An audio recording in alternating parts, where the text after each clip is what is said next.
Number 10. Diseases.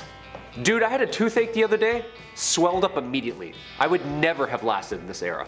Unfortunately, everyone, it wasn't called the mild West. And when people were sick, they got sick, like sick. For instance, cholera, shared along the Mormon and Oregon trails, killed loosely 6,000 to 12,000 people on their way to the California gold rush between 1849 and 1855. It's believed that more than 150,000 Americans died during the two pandemics from 1832 to 1849. Yo, that is terrifying. So not only do you have to dodge bears and root canals, just washing your face in the local popular stream could get you, huh? The Great Plains smallpox pandemic killed more than 17,000 Native Americans within its first few months of being there. The American Fur Company steamboat pulled up and got off, coughed a bunch of times, and then people just unfortunately started dropping. There was never an official death record as smallpox decimated the Americas when it arrived, both way back from the Spanish and then again from up north with the fur trade. Sneezing, coughing, everywhere, just cover your mouth, guys, you know? Number 9. Kicked by a horse. Yeah, we've heard about this at some point in history, but did it actually happen? Like, how often was somebody just and then that's it? Turns out getting kicked in the head by a horse back in the 1800s was like getting in a car accident. It happened pretty often, my friends. Yeah, it's pretty sad. Bill Pickett, just sounds like a Western man right off the hop. Bill Pickett was born in the late 1870s. He invented something called the bulldogging practice, which is to jump from the back of a horse onto a wild steer. Yeah, like your Woody from Toy Story, just doing a heist, just jumping from one thing and leaping to the other. Crazy. While your hat's still on your head, somehow, no idea.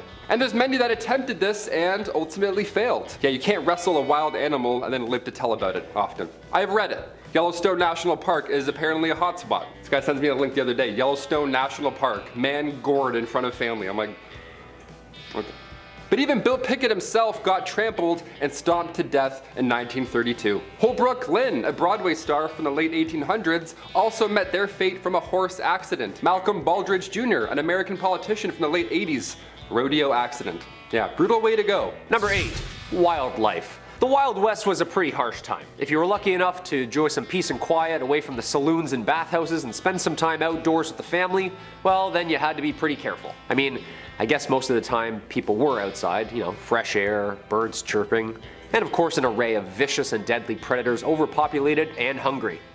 Dude, the grizzlies are named after the grizzlies, right? Like, imagine all those horses you had to wrangle, or the gators of the south just waiting for you to take a leak, or pecked to death by these huge birds of prey. If you didn't have a rifle on you, something could get you. And that's all during the day. At night, laying on the ground on like a rolled up t-shirt, scorpions and coyotes? What were the bugs like? No muskole back then, just waking up stung to absolute by everything with legs? Don't even get me started on the snakes. Living in your boots or hat? I'm a pretty outdoorsy guy, but god damn. Number 7, the gallows. We've mentioned the gallows many of times here on Bumblebee. It's almost like humans are consistently cruel throughout history or something like that. Odd.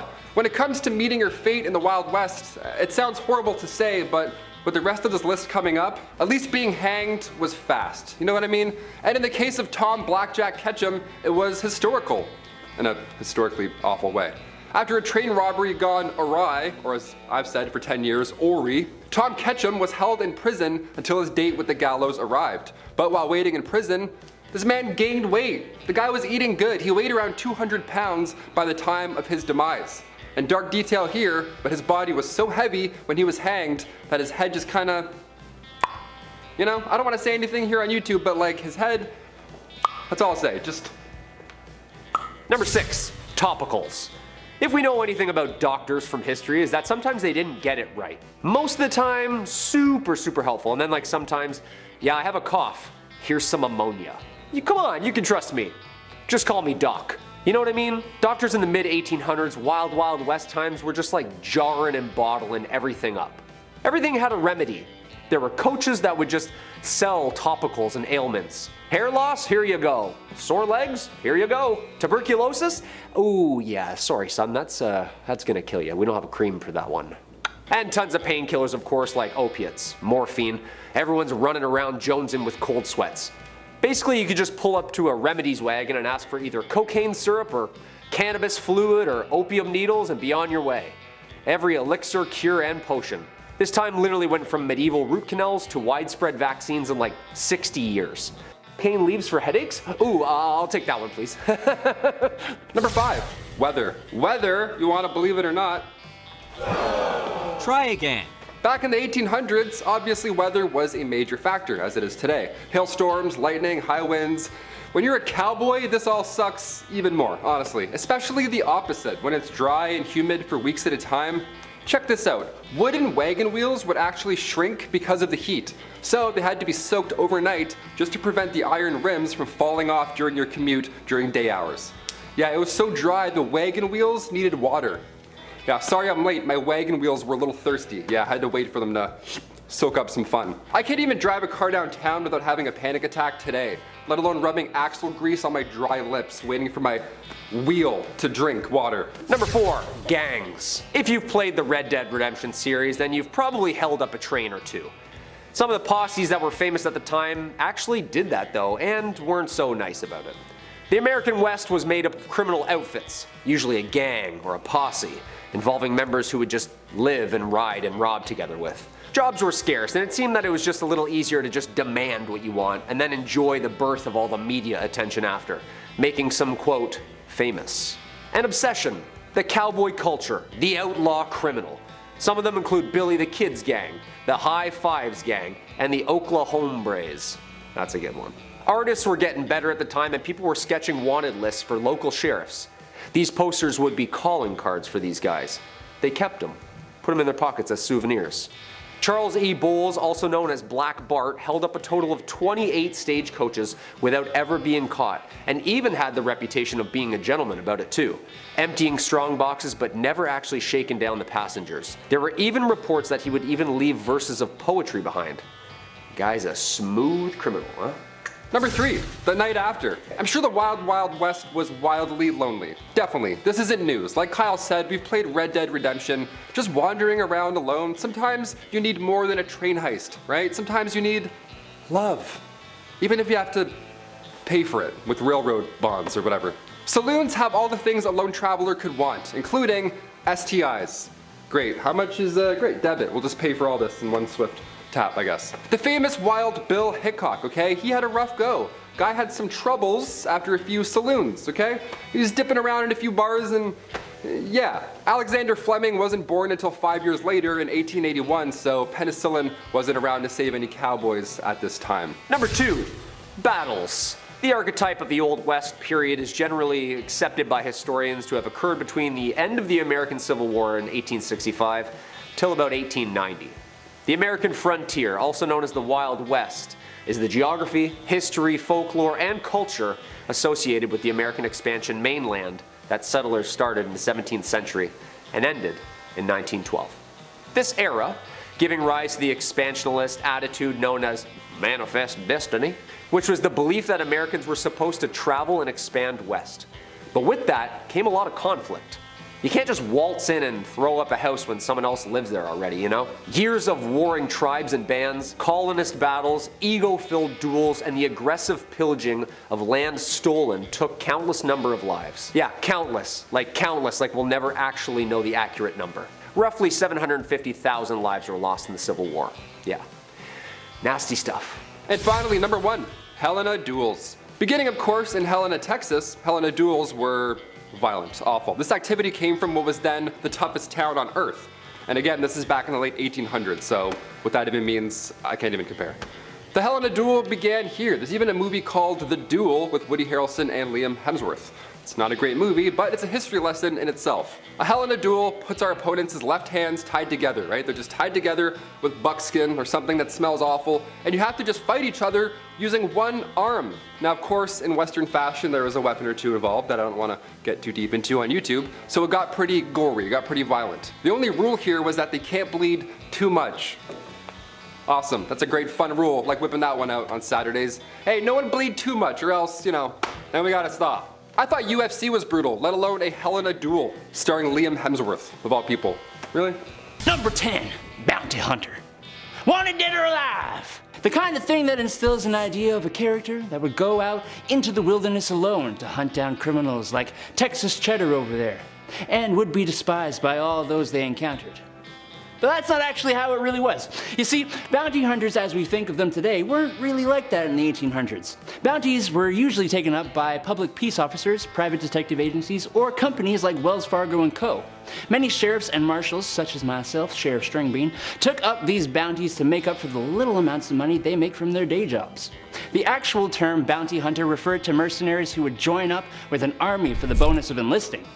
On top of that, the reward for capturing criminals like Texas Cheddar wasn't even called a bounty. It was actually called a bail. Sorry to ruin your day. Number 9, Gravedigger. What does a monster truck and a weird dude from Kakariko Village have in common? If you said the foundation blocks that made up my childhood, then you win a prize. What's the prize? A big old kiss from me. In all reality though, towns in the Old West were interesting places, where there were always two constants. Sand, and folks would probably end up in the ground, or that sand. So after the proper proceedings had taken place when someone croaked, it was time to dig a hole, or in these poor souls' cases, a lot of holes. Cholera outbreaks would keep a gravedigger busy for days. However, I thank the gravediggers for their service. I mean, someone had to do it. People like to give them a bad rap because they spend all their time with cadavers. That doesn't mean they're weird social outcasts. Well, except for Dompe and Seth from Red Dead Redemption and well, the ones from Hamlet. Those guys are pretty weird, actually. Oh boy, maybe we should just keep our distance from them. I don't know, I'm getting out of here. Number 8, saloon owner. Saloons are about as synonymous with the Old West as a single tumbleweed blowing in the wind, moving from stage left to stage right. Just about anyone could be a saloon owner too, from Festus down the street to the previous sheriff to a fancy gambler. The saloons of the Old West outnumbered churches 100 to 1, and are any of us really surprised? You'd see one general store, one doctor, if you're lucky, and then like 3 saloons all on the same street. It's actually probably one of the most usual jobs on this list. It was also one of the most accessible jobs, usually being what people turned to when other avenues of employment ran dry. It would even be what you did while saving up money to buy farmland or to run for your office in your government. And in a town where everyone and their moms knows you as the guy who serves the liquor, you ain't gonna have a hard time getting elected. I kinda wanna be a barkeep now. Number 7, Lady of the Evening. I talk about these ladies a lot, I know. Not because I want to, but because that's history, baby. I mean, not that there's anything wrong with that. I'm window shopping only these days anyways. That's just the way she goes. A wise man once said, sometimes she goes, sometimes she doesn't. Way she goes, boys. When we think back and look at the Old West, you think of all the hard-working men and women who made the frontier possible. If it wasn't for those pioneers, we might not have the West Coast today. That means no vegan food. Ooh. That being said, the brothels and ladies who laid down their lives are a huge part of that history. Some brothels became so wealthy that they even would invest back in their towns, buying schools, medical buildings, that kind of thing. The truth of the matter is, no matter how greasy it might seem, it just wouldn't be the Wild Wild West with a little girl power. Number 6, a banker. Look, it ain't really unusual, but you get shot at a lot. Bank robberies were not just in movies, no sir. To be a banker these days came with the territory of inviting unwelcome weapon-wielding bandits to hold you up. Apart from robberies, these banks had pretty much zero regulation too, so fraud and mismanagement was pretty commonplace. It's almost safer to keep your savings in a vault at home. Almost. A lot of the time, these banks were just a couple of fellers in town who teamed up, pulled their money together, and opened a community bank. You can kinda guess how this probably wouldn't be the most trustworthy of monetary depositories. But they were absolutely essential for some people, especially those in the cattle business, where you would see around $50,000 to $100,000 exchange hands in some of those transactions. That's a lot of money back then. Heck, that's a lot of money right now. To me, at least. Applications for a sugar mama will be received in the comments below. Number 5, Gambler. You gotta know when to hold 'em, know when to fold 'em, and know when to walk away. Anyone who spends time in front of a slot machine will tell you that it can be a dangerous game. Many have claimed to won it big, all whilst envelopes with red print pile up at the front door. Final notice? Pfft, that means another spin, baby.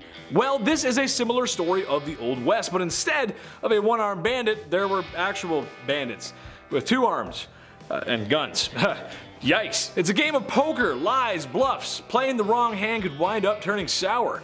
The gamblers are the type of guys who roll into town in the shiniest clothes and stay in the best places. And right before you notice you've been cheated at the poker table, he's already cashed out. Number 4, milliner. Hey, I have a proposition. So we have hats for men, right? Now, what if we employ someone for the sole purpose of, get this, making hats for women. Well, Jebediah, we have that. That would be the milliner down the road there. If you were a high fashion lady in the 19th century, then you would have definitely come into contact with these fine sellers and makers of women's hats. They were usually located in bigger cities where the higher end families would either live or spend their time. And you should take a look at some of these hats. They are works of art. Maybe some are a little whack, but hey. Number 3, con man. You'll like this one, guys. You're gonna like this one. There's nothing more peculiar, more strange, more theatrical than a snake oil salesman. Where would John Marston be without Nigel West Dickens? I don't know. They were traveling salesmen who were swindlers, liars, crooks, thieves, selling pseudoscience products to folks who just didn't know any better. It would work something like this. I would show up in town with my traveling cart of wares and mysteries.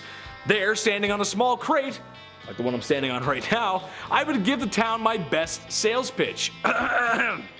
Introducing Dr. Andrew's new and improved Life Vigor supplements. Here before you find folks is a tall bottle of rejuvenation, made from the finest ingredients across the globe. Ginger, ginseng, milkweed, red sage, English mace, golden currant.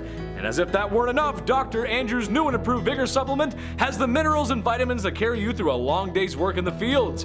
Vitamin A through K, copper, iron, potassium. This bottle here is not to only put a pep in your step and refill your stamina, but also cures what ails you. A proven cure for fever, chills, indigestion, cholera, yellow fever, dysentery, and even known to help heal broken bones. Modern science has brought this gift to you today, ladies and gentlemen. And all you have to do now is say yes. Say yes to rejuvenation and yes to Dr. Andrew's new improved Vigor supplement.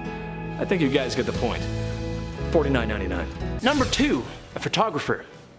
Want to never smile for eternity? Get your picture taken in the Old West.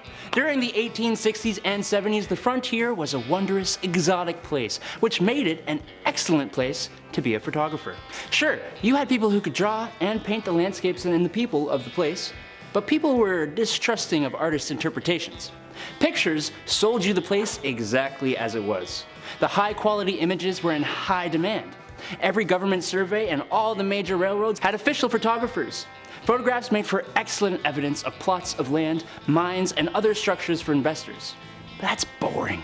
More excitingly, common people with a bit of money would often go and get really not grim, not boring pictures taken like this. Number 1, gunslinger. I bet you when someone says Wild Wild West, the first thing you think of is a gunslinger. A cowboy riding his horse into the sunset, with his cowboy hat and big iron on his hip. Every step into the saloon is echoed with the jingle jangle of spurs on the heels of his leather boots. No, this isn't a country singer concert. This is the Old West, the life of a lonesome gunslinger and outlaw, riding town to town, either getting away from trouble or looking for it, really. The same kind of folks who got their name up on a wanted poster. Just be sure Sheriff Stringbean ain't around to look for you, that's all I can say. Also, fun fact, bounty hunting is still allowed in the US today. That's crazy, who would've thought? Kicking off the list at number 10, going the distance. First things first, how much was an IPA back in the 1800s? That's why we clicked this video, right? That's all we want to know. Some beers today cost like $13 at the bar. What's going on? Nowadays we have happy hour, drink specials, wine pairing suggestions that go along with your meal. We have affordable alternatives today at the bar. Back in the 1850s, saloons would price their drinks depending on how far away you had to travel to get there. Isn't that wild? In the Yukon, their shots of whiskey were like 50 cents a pop. That was a lot of money back in the day. If you were to ask for the same drink in a local saloon, say in Colorado, you could get numerous beverages for the same price. And as you would expect, the fancier the establishment, the more you'll spend. But either way, it's not gonna be comfortable. Number 9, manure everywhere. The 1800s were changing times, especially on the western frontier. Cities were being built, America was under reconstruction, and if you see my video on the 1800s technology, then you know how things were about to get a little wild. Except, something I want to talk about today is, well, it's gonna drive moms and wives nuts across the country. How many times have you told your husband or the kids to wipe off their feet before coming into the house? Or stop wearing their shoes in the house? Right? It's the worst. I'm sorry, Mom. Okay, but imagine that, except everyone is bringing in their muddy, bloody, and manure-covered boots into the house.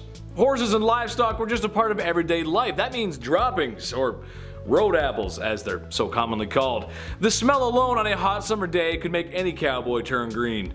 I think I'm going to puke, Dad. Number 8, no stools. Okay, this one's for all the bartenders out there. I see you. I respect you. Bar seating is vital. You get your regulars coming in. Joan with a limp, she's so nice. She's always so nice every day. Always gets a grilled cheese. She's the best. Always a smile on her face. Individuals who want to grab a bite and read the paper, obviously they don't need to take up an entire table for 8, so you have spots at the bar. It's ideal. We're used to this. But back in the Western days, bar stools just weren't a thing. Bar spots it didn't exist. You couldn't sit and vent to your local barkeep about why your ex hasn't texted you back.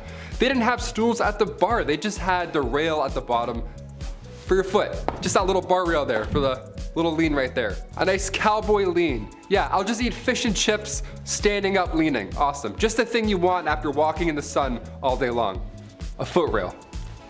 Number 7, duels at high noon.